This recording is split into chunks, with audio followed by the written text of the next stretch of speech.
Grupo de Doutrina Espiritual, irmãos Ariel e Abidiel. Somos irmãos em Cristo Jesus. Tema de hoje: o que se entende por milagres, parte 4. Amado irmão em Cristo Jesus, que a paz e o amor de Deus estejam com você.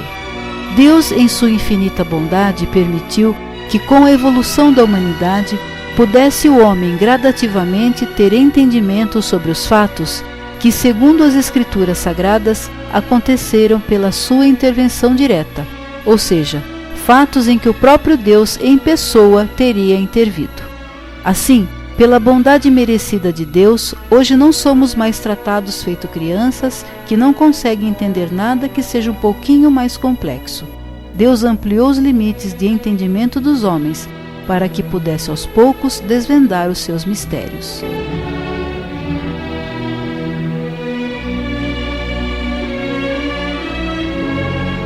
Um desses mistérios envolve a pessoa de Moisés.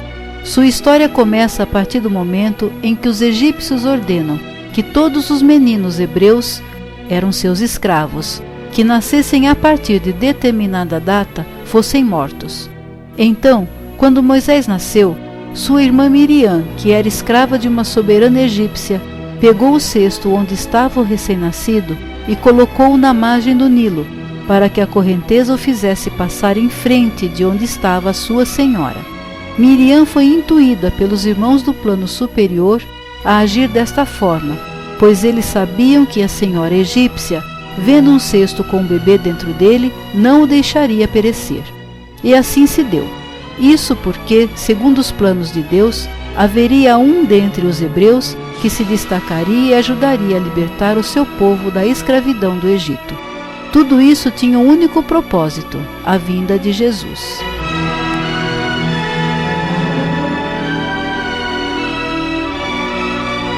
Moisés, portanto, foi criado pela família do faraó e, como tal, teve privilégios como estudos e autoridade. Dentre os hebreus que estavam no Egito, nenhum poderia ser mais capaz do que Moisés. Assim, ele foi criado e, até determinado momento de sua vida, já adulto, ele conviveu pacificamente com os egípcios e tinha Ramsés como um irmão. Perceba que tudo colaborou para que a vontade de Deus fosse perfeitamente executada. O fato de Moisés conhecer o Egito, principalmente a região banhada pelo Mar Vermelho, o fato de Moisés ser hebreu e ter sido criado com o faraó, o que lhe possibilitava ter acesso mais fácil a este governante.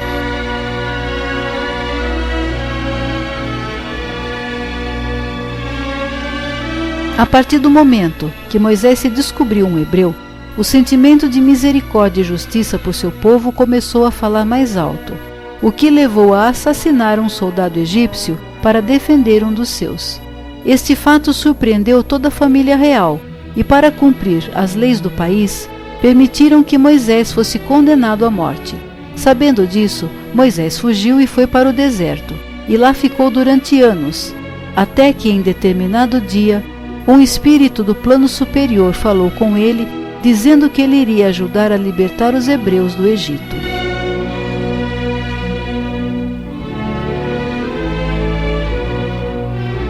Assim aconteceu que Moisés voltou ao Egito.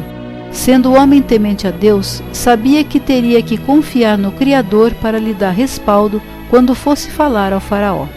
Vamos lembrar aqui que esta história foi contada pelo próprio Moisés, nascido e criado no Egito, onde também imperava uma cultura fantasiosa e cheia de relatos de prodígios em sua literatura, mostrando que tinham uma imaginação muito fértil.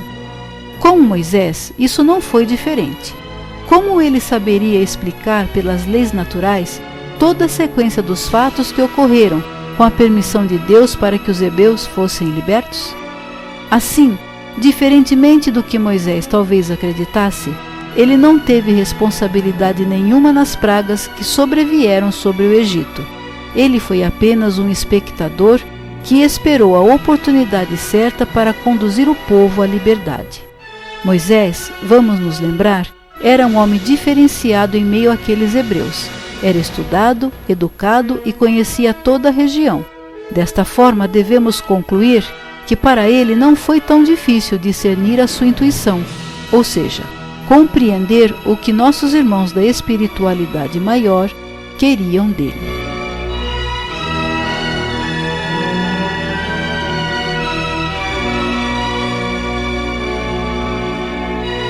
Quero ressaltar, porém, que o fato de Moisés ser um mero espectador, mas culto, inteligente e capaz de conduzir o seu povo, e ainda por ter descrito esses fatos na forma cultural de sua gente, alegoricamente, isso de maneira alguma diminui a sabedoria, a bondade e a inteligência de Deus.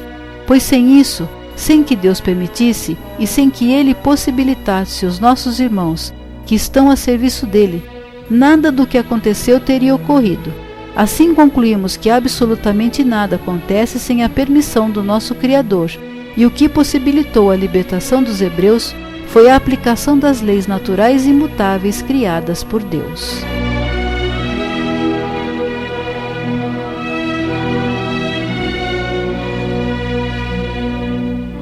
Nas próximas mensagens continuaremos o assunto milagres, pois, como já mencionei, Deus nosso Pai não quer que tenhamos mentalidade de criança o tempo todo. Somos adultos para compreender as verdades sem deixar de adorar a Deus.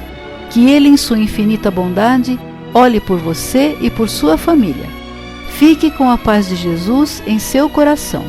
Espírito Lúcius, Piracicaba, São Paulo, 13 de janeiro de 2016.